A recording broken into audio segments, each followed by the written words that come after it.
I'm Steve Wells. And I'm Jeffrey Feldberg. Welcome to the Sell My Business podcast. This podcast is brought to you by the Deep Wealth Experience. When it comes to your liquidity event or exit, do you know how to maximize the value of your business? You have one chance to get it right, and you better make it count. Most business owners believe that business value is determined during the liquidity event. Unfortunately, most business owners are wrong. Your enterprise value is a direct result of the depth and quality of your preparation. Who are we and how do we know? We're the 9-figure exit guys. We said no to a 7-figure offer based on 3 times EBITDA. 2 years later, we said yes to a 9-figure offer based on 13 times EBITDA. Despite having the same people, the same company, the same services, we increased our business value 10 times. How did we do this? We spent millions of dollars and years of time to uncover strategies that level the playing field. The end result is the 12-week Deep Wealth Experience. We've created a proprietary solution that is relentless, resilient, and gets results. Learn how to master the art and science of a liquidity event. We've leveraged the same strategies that took us from 7 figures to 9 figures. The Deep Wealth Experience levels the playing field so you can dominate and win. Book your free call today to find out if you have what it takes for the Deep Wealth Experience. Visit www.deepwealth.com/success to book your free call. That's www.deepwealth.com/success. Welcome to episode 32 of the Sell My Business podcast. Alison Winter is the co-founder and CEO of Gracious Exit LLC, a web-based resource for individuals and families to prepare for the end of life. The workbooks, articles, and resources provide the roadmap to navigate this last stage of one's life and do it in a way that is positive, eliminates a burden for those left behind, and leaves a full picture of one's positive contributions. In 2006, Alison retired from Northern Trust Corporation, completing a markedly successful 35-year career where she held leadership roles with increasing scope since 1987.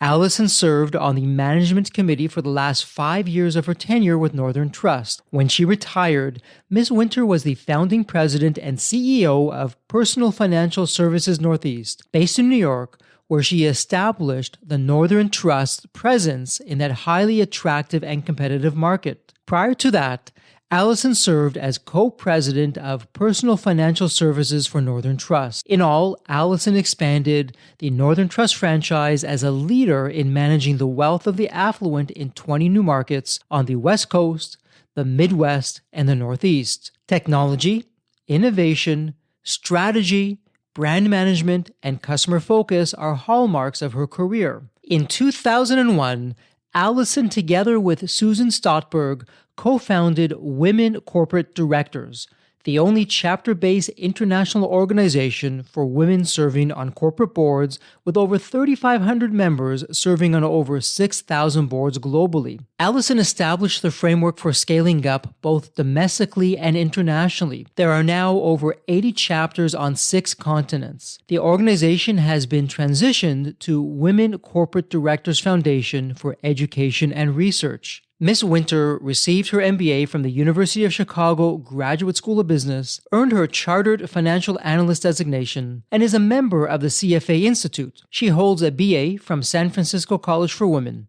Over her career, Alison served on dozens of charitable and civic organizations, including the Los Angeles Metro YMCA, the New York Metro YMCA, the Joffrey Ballet of both Los Angeles and Chicago, Steppenwolf Theater, and United Way Women's Leadership Initiative.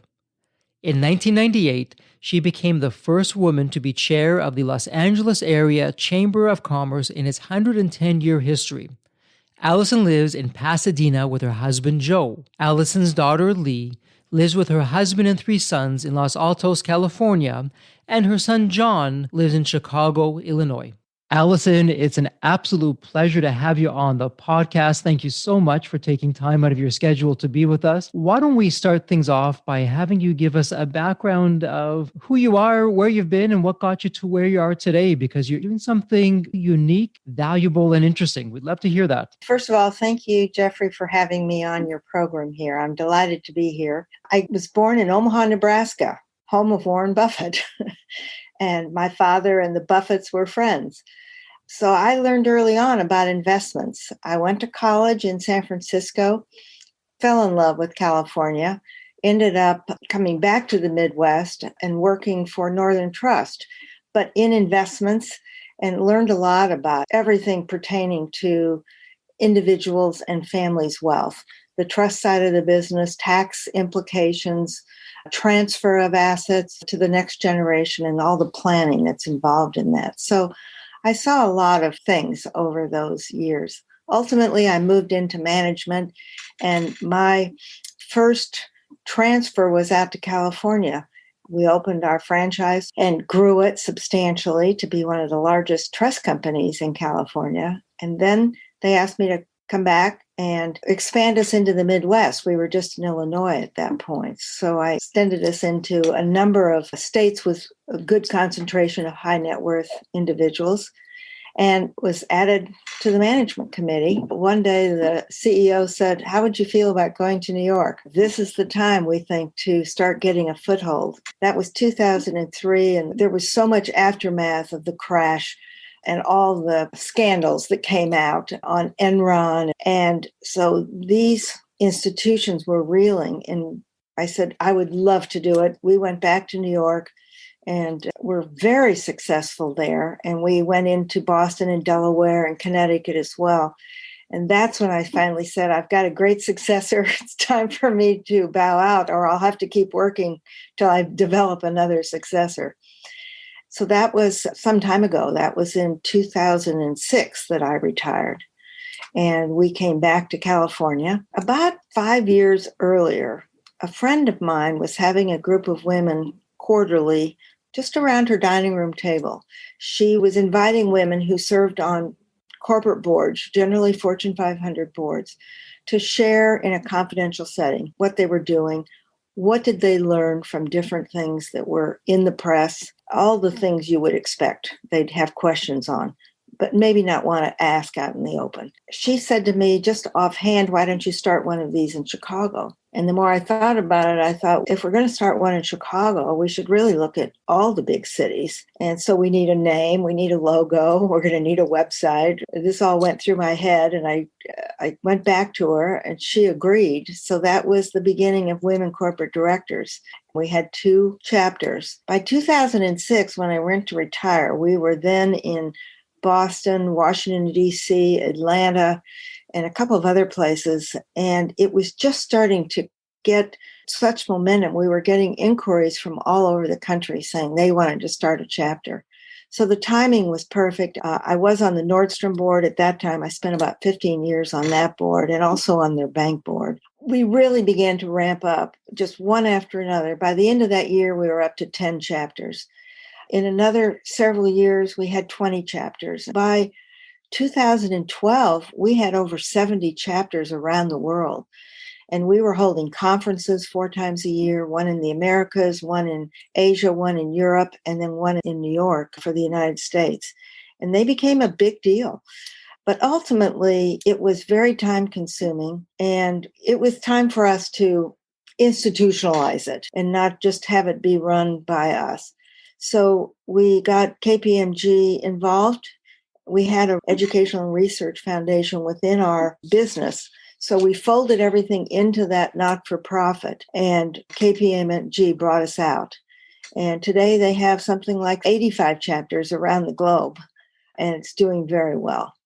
I started doing speeches about something I learned when my dad was a widower and lonely, and he knew I was his executor, so he wanted to educate me on what I needed to do. Once a month, I would come into Omaha, and we'd sit and talk Friday night. And at first, it was mainly on financial things, but over time, we really started to get into what kind of a funeral do you want? I remember asking him one time, who do you want to talk at your funeral? And he named two people I'd never heard of. So that got me searching and really realizing we don't know our parents very well.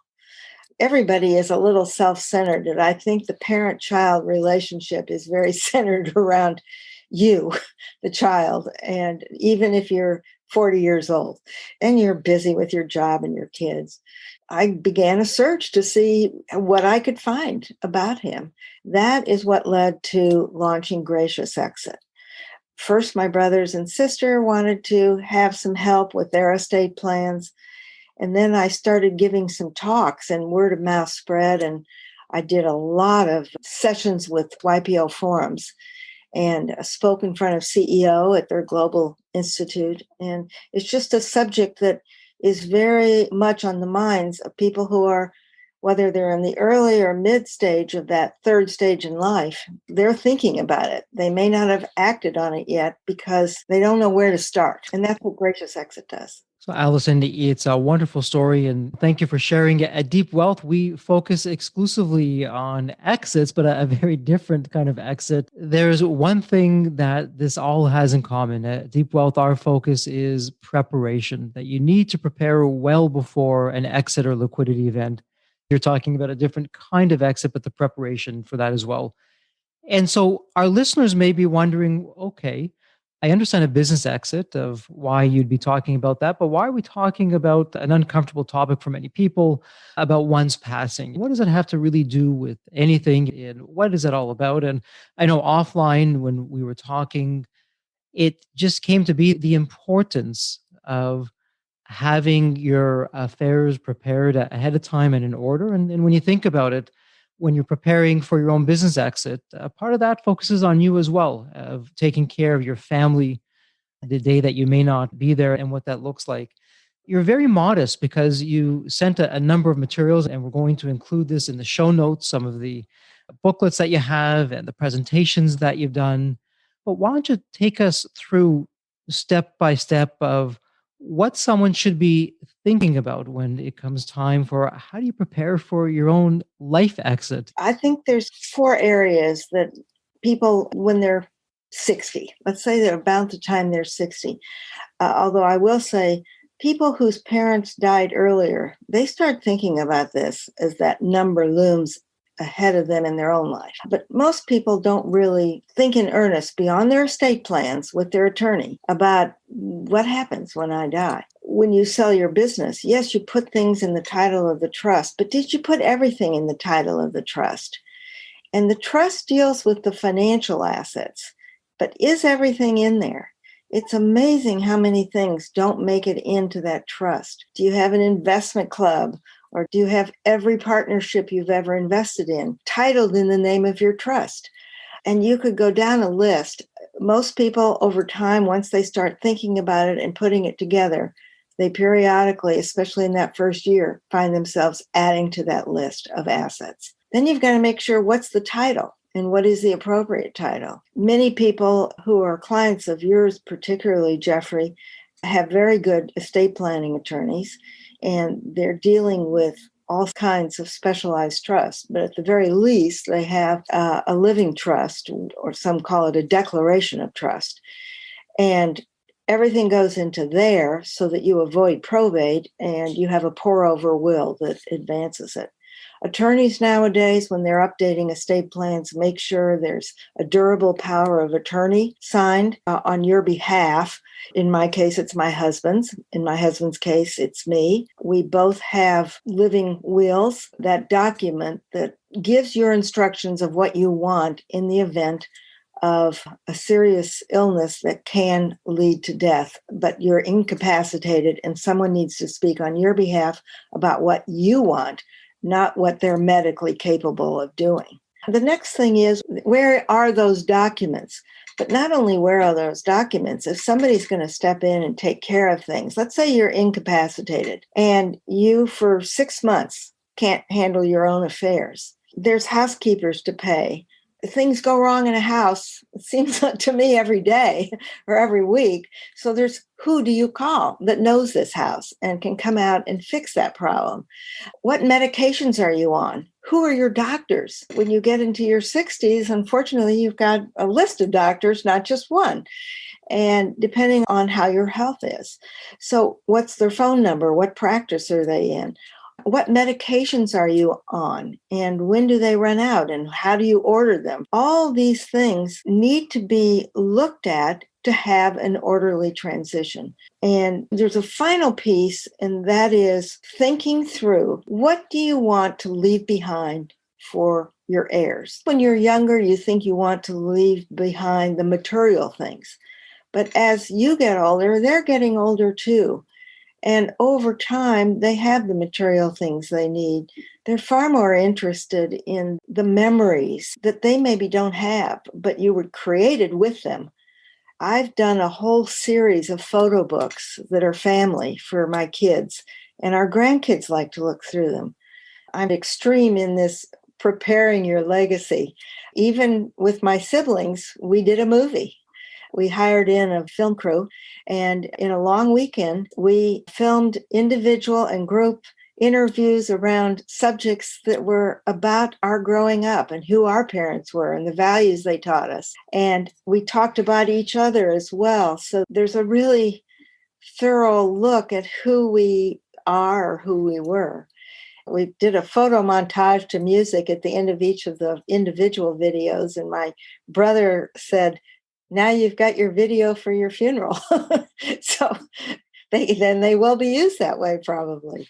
But it creates a broader picture. But more than that, we had a ball doing it. And when we get together, we watch sections of it. And I've made one of the DVDs available on the website because I think for some people, it's a great way for a family to share memories.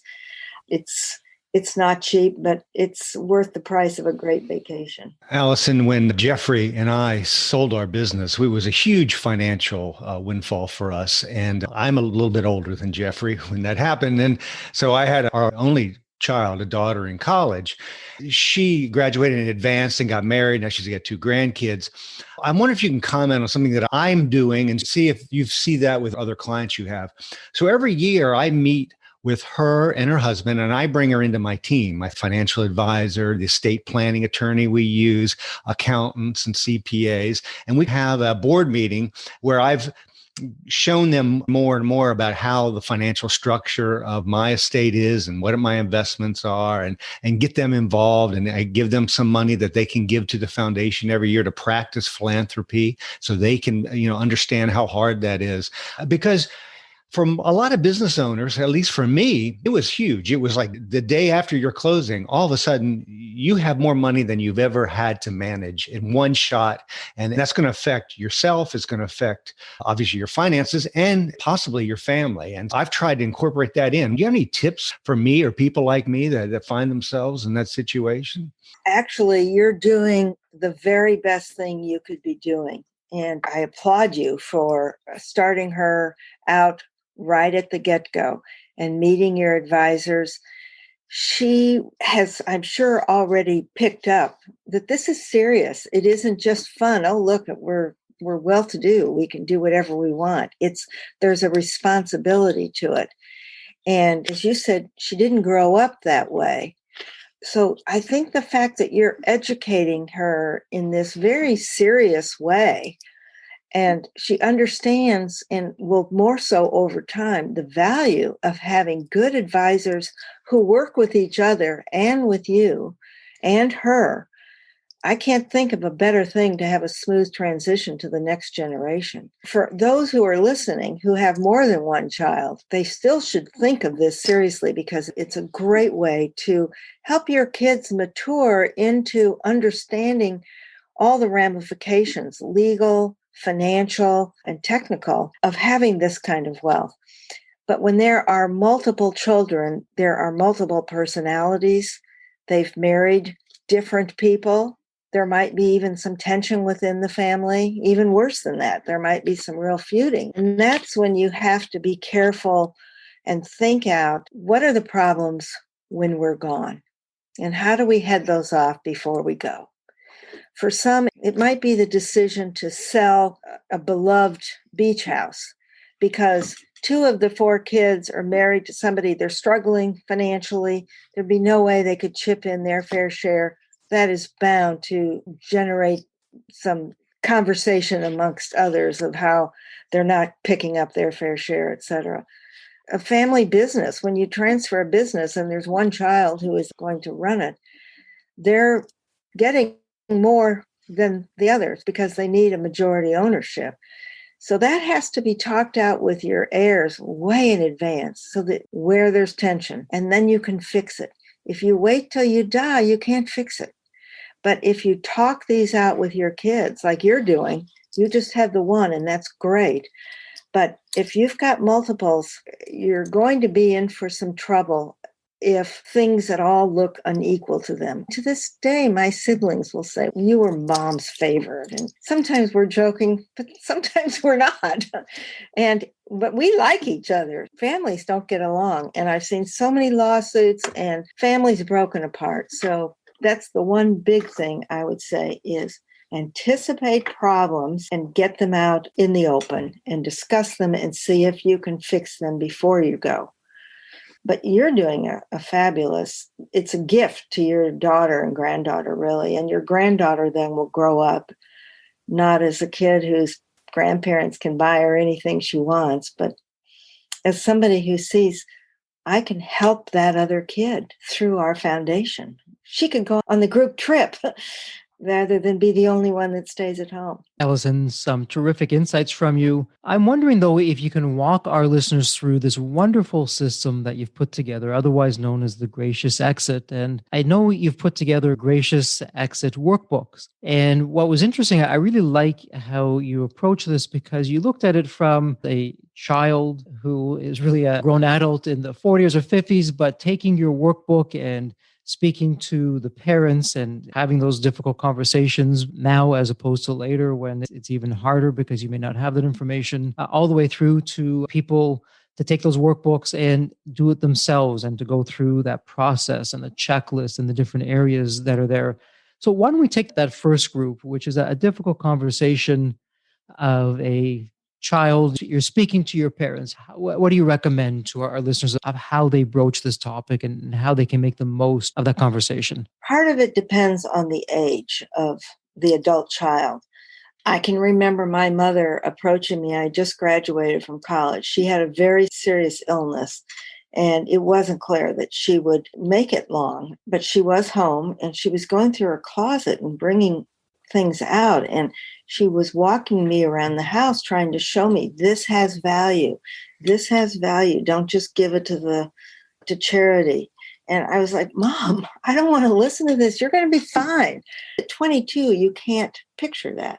Now, if she really had gotten there, my dad was the one who did all the planning in the family, and he was not ill. The more usual case is when the child is in their 40s, 50s, generally in that era. And I think the best time to do it is when your parents start going to funerals of their friends, because you probably will talk about it on the phone. That's the perfect time to say, have you thought about what you want for a service, what you want in your program?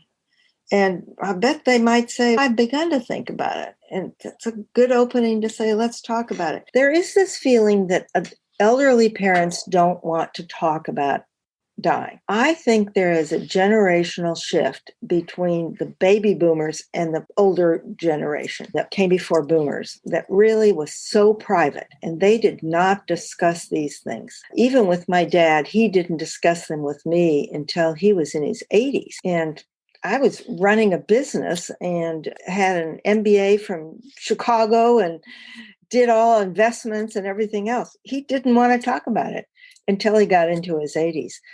But he was doing well. He was fine. And he did start to send me things. But that was it. He was an estate planning attorney, so he would do that. I know lots of people whose parents did not want to talk about it. But every boomer I know and I'm in that first wave. We've all heard about horror stories about not knowing anything about it. And you're actually seeing a lot of things in the press that are on that subject because it's a lot more common than you would think. So I think it's going to be easier for our kids to talk to us about it. But my daughter is in her 40s. I talked to my kids, but the first time I started to talk to her about it, she was in her 30s. She didn't want to talk about it. And gradually, I'm sharing with them what I'm doing. I think this is the time, and with a foundation is another perfect example. You can begin to have these conversations around philanthropy as opposed to their own, what they're going to inherit. But at some point, I think it's important to give them at least a lowball idea of what they're likely to have down the road. And I'll tell you why. I had a client, she had a trust that had been set up, and it was about $30 million. She never spent any money out of it, and she inherited it, and it just kept growing. And on her 80th birthday, she decided to surprise her children and tell them about this money. They had no idea this was coming, and they were furious with her, absolutely raving furious with her, because every decision that they made that was important to them was based on the fact that they had no money. And so they could have sent their daughter to a better college and their son and helped their grandchildren out. There were so many things that they said the decisions I would have made would be much different if I knew I didn't have to, for example, save an extraordinary amount for retirement. And so I think it's not a good idea to keep them in the dark about what's coming, but you also don't want to give them an amount and then down the road, for a number of reasons, it's a far less amount. We meet once a year, and for the first time the last year, and we go over this. And I told them, this is what you're likely to inherit. And they're like, okay. Now, it's half of what I think it will be. It's enough that they know that, okay, I'm not as worried about when we build that new house. I know that I'll be able to afford it long after you're gone. There's not one answer. A lot of it is the maturity of your child, who they're married to, the pressure they might be under from a spouse. Well, Allison, I think we got to be careful who hears this broadcast. Now that you just disclosed, you're discounting your inheritance by 50%. That's true. That's true. What you said, I've lived through so many of those things. When I look at my wife's parents who are passed and what we had to do at the end and take care of everything, my mom's still alive, but that generation really doesn't want to discuss it. And I'm a boomer. My daughter's 31. She doesn't really want to talk about my death and passing. And we tell her we've bought a gravesite and all this. But what I found, and when I knew you're coming on and you shared your workbook, and I've been through this, and I thought, wow, I actually saved it. And I put it under my estate planning on my Dropbox. I said, Christy, that's my wife, we got to go through here. Look how organized this is. And there are things that we haven't even thought of. And I thought we were pretty prepared. I wish we could actually show this on the podcast, but I think it's a valuable thing for everyone, particularly the business people who are going to be going out of their business and may have some wealth. They're going to have a lot of things to deal with. Is there anything you can tell us about the outline of that, or sections, or how did you first of all even put that together? I spent a lot of time, many years, with my dad, understanding his wishes. Once a month, I went down there. And as a result of that, I took all this information, and I tend to write things so that I have it down. And then I looked at it and I thought, no, I want to change this now into a form. The workbooks, I have them in order, to me, are what you need to do as you're gathering information. The first two are financial and medical. You really need to get those down. But when you finished all the workbooks, you need to put it in the order of the person who's going to pick up the instructions and know what's the first thing they do. Call the doctor, call the attorney. You didn't even need to call the attorney the first day, but if you're donating your body to be cremated to a medical school, call them. They'll come and pick up the body. I took all that information, but I put it in order. And the first is getting ready for the funeral. Second section is the estate. What is the order in which you deal with this? Getting it open so that you're named officially the representative of the estate, whatever it might be. Getting checking accounts, your name on checking accounts for the estate. There's a lot of details. The third stage is the distribution, and there's plenty of time for. So that's what the very last workbook is. It's called an appendix. But once you've finished all these workbooks, it's very easy to fill that out because you have it on some other workbook. I advise people to do the financial one first. As you saw, there's no place for dollar amounts.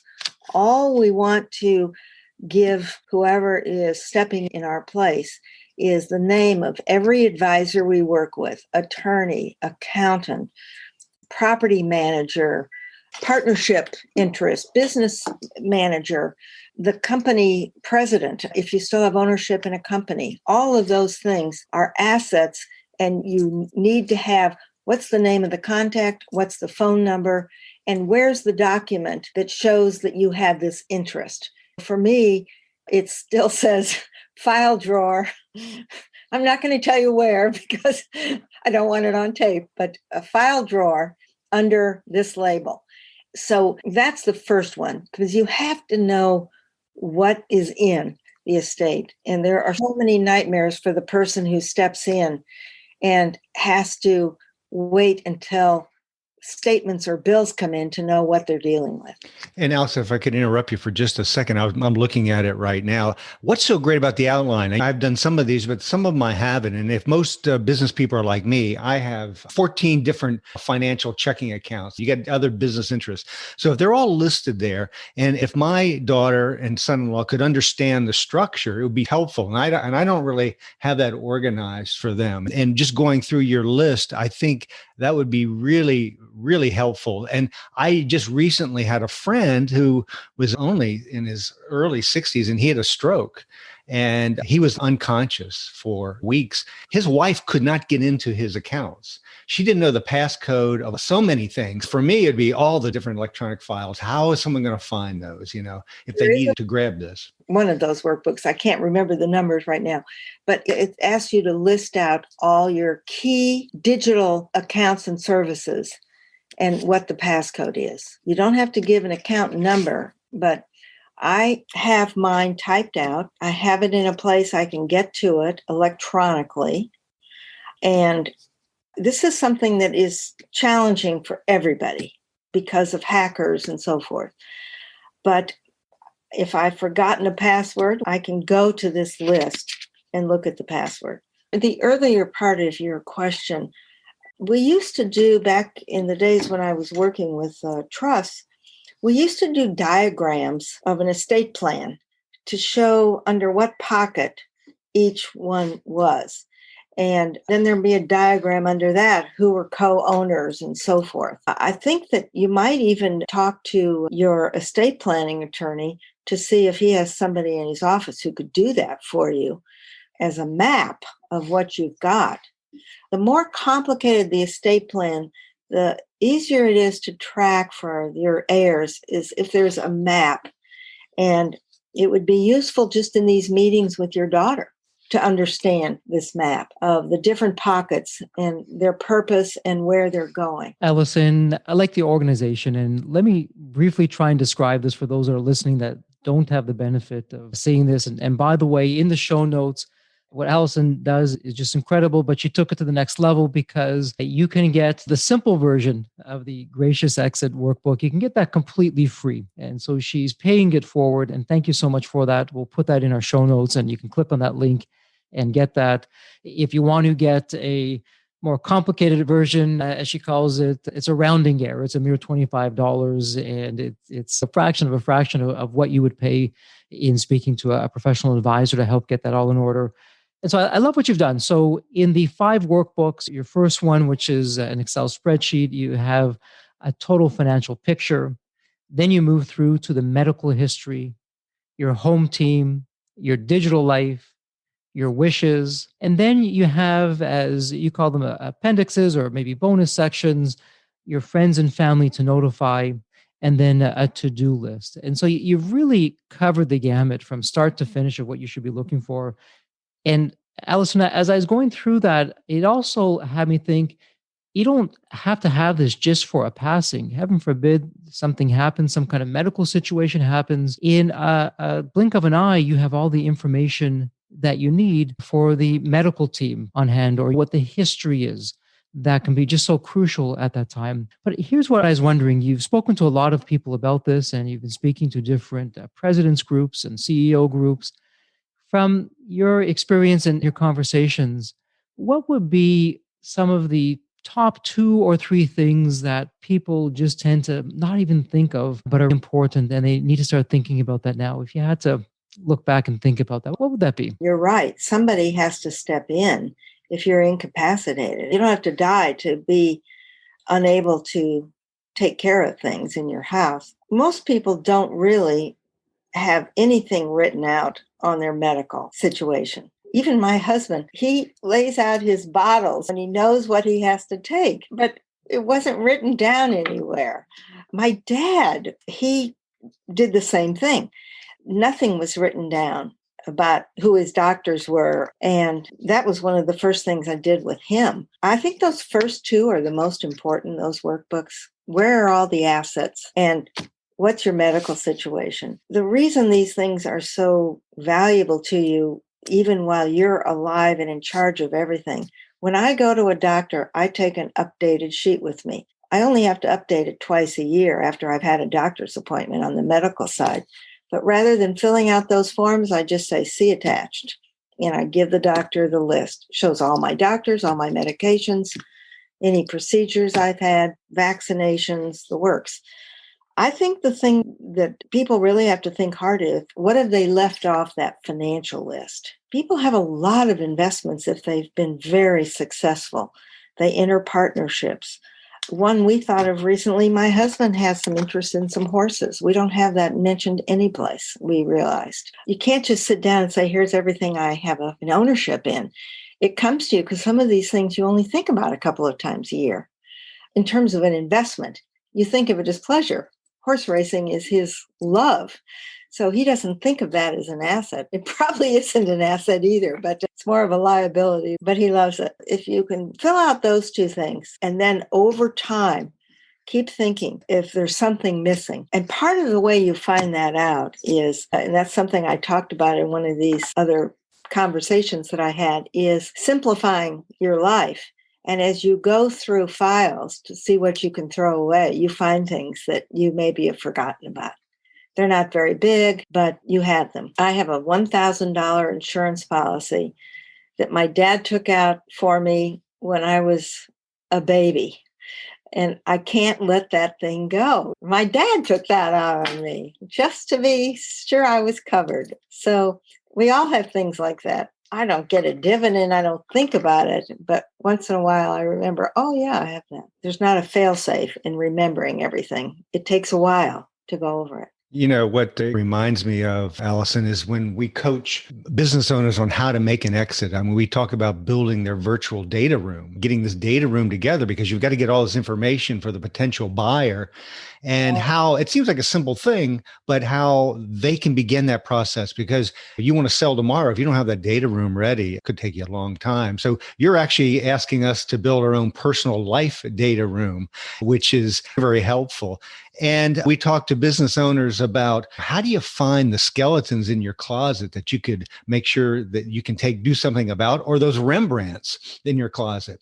Our heirs, there are probably some skeletons, I'm not saying scandals. What I mean are issues that we've had to deal with that we may be passing on to them. Maybe need a backstory or information, or there's some opportunity that we haven't really discussed. And that could be a great opportunity to them. Do you see that? I haven't run personally across it in these informal things I've talked about, but I did through a friend, and she has beautiful antiques and collections of things in their home. Every time you go over and you compliment something, there's a story around that. And she said, I want my kids to know the story of this, because it makes it so much more valuable to them to know that backstory. to that Rembrandt, as you called it. So I said, have you got an iPhone? Yes. All right. Do you know how to turn the camera around? Take a room a day and just walk around the room slowly and videotape that piece of porcelain, where you bought it, what it is, why it's special to you. Do you know how old it is? That kind of thing. And she has finished doing her whole house, and she feels so good about it and comfortable with it. And I just had a similar experience a couple of weeks ago. My daughter was down, and I hadn't had her look at my jewelry, and I did love jewelry. I still love it, but I don't wear it as much anymore. And I wanted her to have some. She doesn't wear much jewelry in the kind of work she's in. But I was going through and I'd say, this your dad gave me. And she said, Mom, if I knew the stories behind these different pieces, it would mean more to me. So now I've got that on my to-do list of what is the story behind key pieces of jewelry that she'll inherit. And she'll know that she's wearing something that her dad picked out. Alison, what I really like about what you're doing, and Steve had referenced this a moment back, but it's so true. You're really preparing people for their final exit, if I can use that term. But in preparing people for that final exit, it's also a celebration of life. And as they go through your workbooks and as they begin that preparation, you're helping them find the Rembrandts in their attic that can become the stories of family lore and be passed on from one generation to the next that otherwise wouldn't have happened. That's an incredible gift that you're giving to us. And thank you. Thank you for putting that out there and being able to get that done. It's easier said than done. A quick personal story, since we've been sharing some personal stories. My grandfather was from that generation where they just didn't talk about anything. And at one point in time when he was still in terrific health, I sat down with him and I said, Grandpa, it's amazing that you're here and you're healthy and you're with us, but there's going to be a point in time where that's not the case. Can we talk about this? Tell me what you want and what that would look like for you and what your preferences are. And he just found that for his own reasons that he didn't really share, he couldn't do that. And so I'm wondering, as we begin to wrap things up here and our listeners will hopefully take these wonderful resources and apply them for themselves, but also speak to their loved ones. Is there any advice you have in a situation like that where it's just difficult for someone to share what their wishes are for their passing? I do have something. This is something called the Go Wish game. It's a deck of cards. What could be possible wishes that someone would want? To have my family with me, to be able to talk about what death means, to meet with a clergy or chaplain, to be able to talk about what scares me, to have my funeral arrangements made, to keep my sense of humor. These are all things that they want to make sure that they're hoping they have when they die, or in those weeks or days or months leading up to their death. You're trying to get to, how do you want the end of your life to be? Do you want to do anything possible to prolong living? Or do you want to just be comfortable and have family around and anything in between? Do you want visitors? Don't you want visitors? But that's maybe one thing. And I'm happy, as I said, to send each of you a deck of these cards. There's not a simple answer. My dad wouldn't talk to us about anything. And it wasn't until I was in my late 40s and he was in his late 80s. He did tell me when I was in my late 30s that I was going to be the representative because I had that background. And that took him a long time because he had 4 sons and then I had an older sister, but I had the background for it. But he finally did want to open up. And he is of that generation that never talked about anything. He was from that greatest generation. And they gave back, but they didn't talk about themselves, and they definitely didn't talk about money. Alison, there's always a question we ask every guest, and it's a fun question, and I'd like to ask it to you now. What would you tell the young Alison, the young woman, maybe even the girl, if she were there in front of you right now after you've lived this valuable and rich life? Any advice you'd give yourself from back then? I think I'd give the same advice as my mother gave me. And that is always be able to take care of yourself. There's so much encapsulated in that, always be able to take care of yourself. Some might think it's too self-reliant at times, but that resonated with me because her father had abandoned the family and during the Depression, and my grandmother had a very tough time. Her older siblings had to leave college so they could help out. And my mother had to change high schools from the private one she was so loving and to a public one where she thrived because it was what it was and she dealt with it. That's the biggest advice that I would give to myself is always be able to take care of yourself. That's wonderful advice and a terrific interview. Alison, one last question for you as we wrap this up. If somebody would like to find you and get in touch with you online, what would you suggest? info@graciousexit.com, and that gets forwarded to my personal email. It's been a true pleasure. Thank you so much for your time, your wisdom, and your insights. And as we wrap up this interview, please stay healthy and safe. Well, this was a lot of fun talking to both of you. And I love the suggestions and things that you came up with as well. So thank you for sharing with me. Thank Good you. interview.